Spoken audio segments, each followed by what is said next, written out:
નમસ્કાર બાળમિત્રો, યુટ્યુબ ચેનલમાં આપનું હાર્દિક સ્વાગત છે. આજે અમે લઈને આવ્યા છીએ ભાગ નંબર 21 શ્રેણી આધારિત વિશેષ પ્રશ્નો.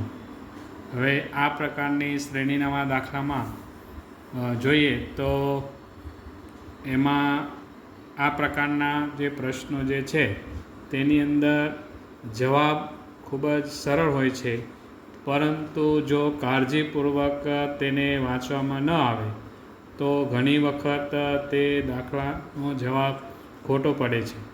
તેથી આપણે કાળજી તે રાખવાની કે એનું જે સૂચના છે તે બરાબર વાંચીને જો આપણે એના જવાબ લખીશું તો આપણને કોઈ પણ પ્રકારનો પ્રશ્ન નડશે નહીં.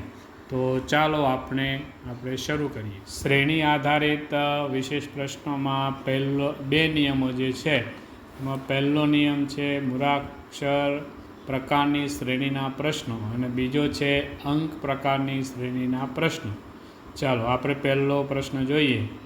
તો રકમ છે 5 4 1 1 6 1 1 4 5 1 1 9 9 3 3 1 1 માં આ 11 જોડ કેટલી વખત આવે છે? તો એકદમ સરળ છે કે અહીંયા 11 1 2 3 અને 4 વખત આવે છે. ત્યારબાદ પ્રશ્ન number 2, A P R S Q P P Z Y P T C P Q M P માં P મૂળાક્ષર કેટલી વખત આવે છે?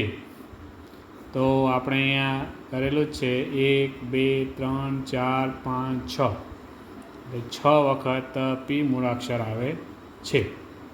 દાખલો નંબર 3, એની રકમ છે 2 3 4 3 3 5 2 3 3 2 5 3 3 9 3 3 4 4 માં 33ની જોડ જે છે તે કેટલી વખત આવે છે? તો અહીંયા આપણે જોઈએ તો આ 1 2 3 ને 4 વખત આવે છે. દાખલો number 4, A P P B P P Q Q C P P D Q P Q D C માં P Pની જોડ કેટલી વખત આવે છે? તો એમાં પણ જોઈએ તો 1 2 3 વખત આવે છે. ત્યારબાદ દાખલો number 5, X Y Z Z W Y Z X Y W Y X Z Y Z Z માં Z ની જોડ કેટલી વખત આવે છે? તો આપણે Z તો ઘણી વખત છે, પણ Zની જોડ આપણે અહીંયા શોધવાની છે. એટલે ધ્યાન એ જ રાખવાનું છે કે સૂચના શું છે તે, બરાબર. એટલે અહીંયા 1 વખત, અહીંયા 2 વખત આ જોડ આવે છે. દાખલો number 6, A B B C D E B A B C B B D A B C B B A માં B B એક સાથે કેટલી વખત આવે છે? હવે જો આમાં એક સૂચન એવું છે કે એક સાથે કેટલી વખત આવે છે, તો આપણે જોઈએ તો 1 2 3 વખત આવે છે. નહીં તો બી તો ઘણી વખત છે, બરાબર. પણ એક સાથે કેટલી વખત આવે છે? તો કે 3 વખત આવે છે. ત્યારબાદ દાખલો નંબર 7, નીચે આપેલી અંકોની શ્રેણીમાં એવા કેટલા 3 છે જેની પાછળનો અંક 4 અને આગળનો અંક 2 હોય છે? હવે આ સૂચના બરાબર સાંભળશું તો આવા દાખલાઓ ક્યારેક એવા પૂછાઈ જાય કે જેમાં આપણે ભૂલ કરી શકીએ છીએ. પહેલાં આપણે જોઈએ તો રકમ 4 2 3 4 1 1 2 2 3 4 1 2 2 4 4 3 3 5 3 4 1 1 2 3. હવે આમ આપણે જોઈએ તો જેની આગળ એવા કેટલા 3 છે કે જેની પાછળનો અંક 4 અને આગળનો અંક 2 હોય? તો અહીં આપણે જોઈએ તો 3 અંક છે એ પહેલાં આપણે જોઈએ તો અહીંયા છે, બરાબર. હવે જો અહીંયા 3 છે તો એની આગળ 2 ને પાછળ 4 છે. તો અહીંયા આપણે સૂચન શું છે કે જેની પાછળનો અંક 4 હોય અને જેની આગળનો અંક 2 હોય, એટલે આ એક રકમ આ થઈ. પછી બીજી આ કે જેની આગળ 2 પાછળ 4 એટલે 2 થઈ. અહીંયા પણ 3 છે, પણ ફરક શું છે કે આગળ 5 ને પાછળ 4 છે, એટલે આ આવશે નહીં. એટલે આવી નાની એવી ભૂલ હોય તો આપણે ઉતાવળમાં જો રકમ ન વાંચી હોય તો ભૂલ થવાનો શક્યતા છે. દાખલો નંબર 8. નીચે આપેલી અક્ષર શ્રેણીમાં એવા કેટલા એક્સ છે જેની પહેલાં W અને પછી Y મૂળાક્ષર હોય? તો આગળ આપણે જે અંકનો જોયો દાખલો તેવી રીતે આ મૂળાક્ષરોનો દાખલો છે. ACEGIWXYKMOQSUWXYZ XUTRPNWXY LFDWXYB.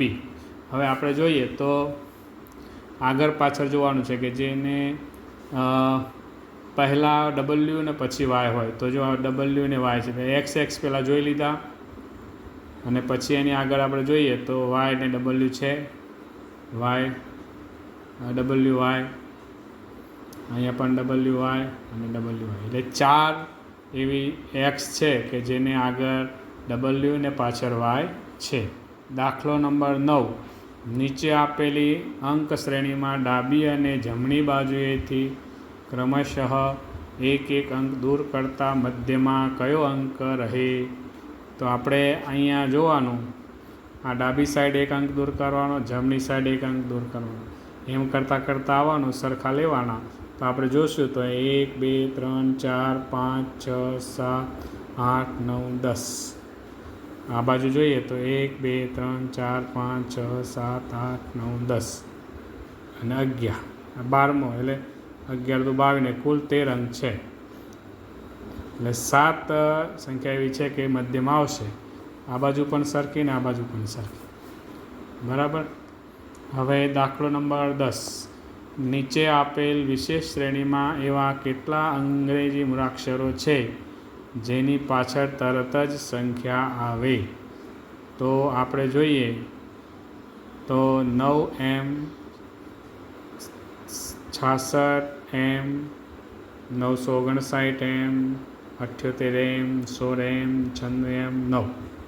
એટલે હવે એમાં શું કીધું છે કે એવા કેટલા અંગ્રેજી મૂળાક્ષરો છે કે જેની પાછળ તરત જ સંખ્યા આવે? તો અહીંયા આપણે જોઈએ તો M પછી સંખ્યા M. તો એવા કેટલા અંગ્રેજી મૂળાક્ષરો છે? 1 2 3 4 5 6.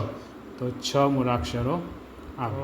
આજે આપણે ભાગ નંબર 21ના સહેલા સવાલો જે આપણે જોયા, અને હવે પછી આપણે ભાગ નંબર 22 લઈને આવશું, જેમાં અંગ્રેજી મૂળાક્ષરનું સંકેતીકરણના દાખલા જોશું.